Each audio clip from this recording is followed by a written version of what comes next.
이곳은 마당에서부터 개성이 엿보입니다.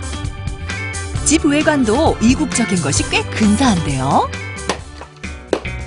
아니, 근데 이게 무슨 소리죠? 야, 장작. 소리의 진원지로 가봤더니 한 남자가 장작팩에 열을 올리고 있습니다. 오. 장작은 왜 끄시는 거예요? 아, 저희 이거면 겨울 준비 끝이에요. 월동 준비라고 해봐야 장작만 준비되면 끝? 그 비결이 궁금해 안으로 따라 들어가 봤는데요. 넓은 거실 한 구석에 떡하니 자리 잡은 건 벽난로. 작년부터 겨울만 되면 이 화목난로가 거실의 주인공이 된다는데요.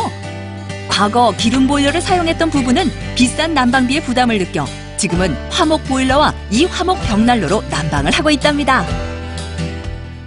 집안이 이게 썰렁했다가도 바로 들어와서 바로 불만 떼면 금방 여기가 따뜻해지고요. 그다음에 이게 불이 한번 이렇게 쇠가 달궈지면 되게 따뜻한 그 기온이요. 바닥에 이렇게 난방하는 거하고 다르게 오래 가요.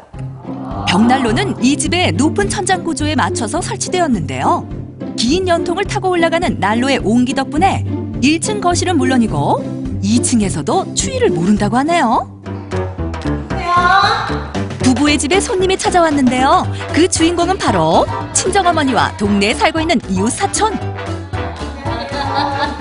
어머니 여기 어떤 일로 이렇게 오셨어요? 아, 여기 좋은 거 있어서 왔지요. 이 동네 사랑방이에요. 하나 둘 외투를 벗는데 이 겨울 추위에 약속이나 한 듯이 어머 모두가 반팔 차림이에요. 그 차림으로 2층으로 향하는데요. 그곳에 사랑방이 있나 봅니다. 따끈따끈하네. 아유, 너무 좋다. 따끈따끈하고. 빨리 들어와. 사랑방인 줄 알고 들어간 곳은 다름 아닌 어머 화장실? 화장실이 왜 그리 따뜻하다고 하는가 했더니 여기 또 하나의 벽난로가 있었네요. 찜질방이에요. 지붕이요. 보시다시피 이렇게 생겨가지고요. 다른 걸로는 활용이 안 되는데 이렇게 찜질방을 해놓으니까 공간 활용을 할 수 있어서 너무 좋아요. 공간 활용과 찜질, 두 마리 토끼를 한 번에 잡았다는 벽난로 찜질방.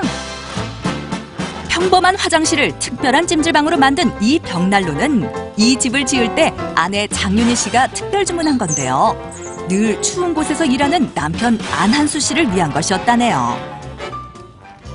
상쾌한 향을 위해 난로 위에 솔잎을 올려두는 재치까지. 이곳의 온도가 50도를 웃돈다고 하니 쌓인 피로가 싹 풀리겠는데요. 이제는 남편뿐만 아니라 가족과 친구들도 함께 즐긴다는군요. 딸 집에 와가지고 이렇게 올 때마다 이렇게 하고